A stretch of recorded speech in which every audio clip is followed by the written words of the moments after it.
Mabuhay!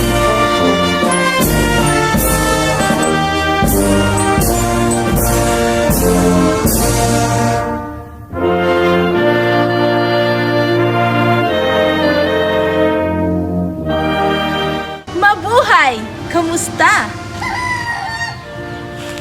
Marhay na aga! Dul ka sa ako! Naunsa ka? Mayapayabak! Agmayanak! Manganta na! Maayong buntag! Ala kamusta ka naga? Buenas tardes! Hasta sa liwat, bye! Marami sa mga kabataan ngayon ang gumagamit ng iba't ibang pamaraan ng pagsasalita.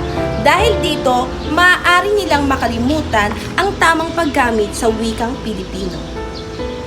Hindi naman masama na matuto at gumamit tayo ng ibang wika.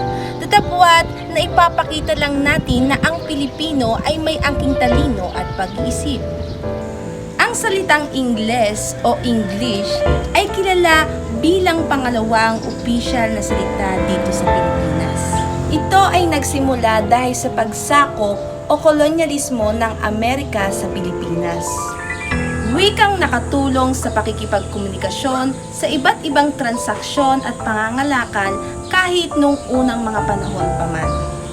Tunay na nakakabilib malaman na ang mga Pilipino ay may kakayahang makipag-usap ng may kumpiyansa sa mga dayuhan. Ngunit huwag nating kakalimutan kung saan at ano ang ating pinagmulan. Wikang Tagalog ang ating pangunahing dialekto. Ngunit hindi mo ba napapansin ang iba't ibang version ng wika natin? Ayon sa pagsusuri, meron tayong 120 hanggang 187 lengguwaheng Pilipino at 111 opisyal na dialektong Pilipino. Isang tunay na yaman na kahit kailan ay hindi maiwawaksi. Napakahalaga ng ating wikang pambansa sapagkat ito ang dahilan kung bakit nagkakabuklod-buklod tayong mga Pilipino at kung bakit tayo nagkakaunawaan at umuunlad. Bukod sa Tagalog ay meron tayong Bisaya, Ilocano, Chabacano, Ilonggo, Bicolano, Hiligaynon, Tausug, Waray Karampangan at marami pang iba. Isang simbolo at pagkakakilanlan kung saan sa Pilipinas ang iyong sinilangang bayan. Subalit sa kabila ng pagkakaiba-iba ng salita, hindi ito naging hadlang sa pakikisalamuhan ng bawat Pilipino. Ang wikang Filipino ay mahalaga dahil ito ang ating pambansang wika. Ipinapakita nito kung sino tayo at saan tayo nagmula.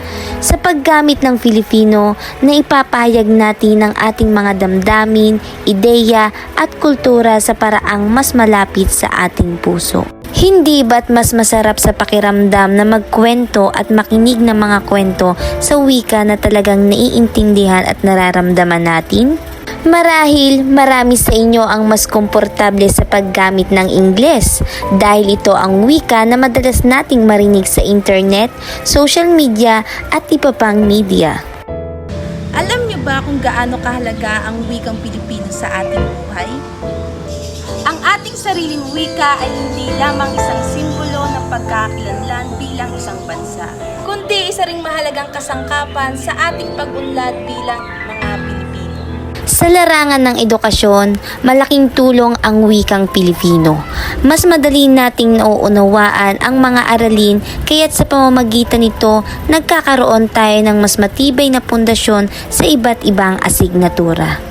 Bukod dito, ang wikang Filipino ay mahalaga sa pagpapalaganap ng ating kultura at kasaysayan. Naipapasa natin ang mga kwento, awit, tula at iba pang anyo ng sining mula sa isang henerasyon patungo sa susunod pang henerasyon. Mga kabataan, huwag nating kalimutan ang kahalagahan ng ating sariling wika. Ang wikang Pilipino ay hindi lamang isang asignatura sa paaralan, kundi isang mahalagang bahagi ng ating pagkatao.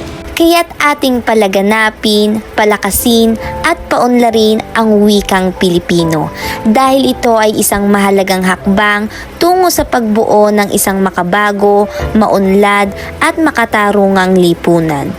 Ito ay isang pagsisikap na naglalayong mas mahubog ang isang matalino at may malasakit na mamamayan. Ang wikang Filipino ay isang yaman na dapat nating pangalagaan at paunlarin sapagkat ito'y nagbibigay buhay at kulay sa ating pagka-Pilipino.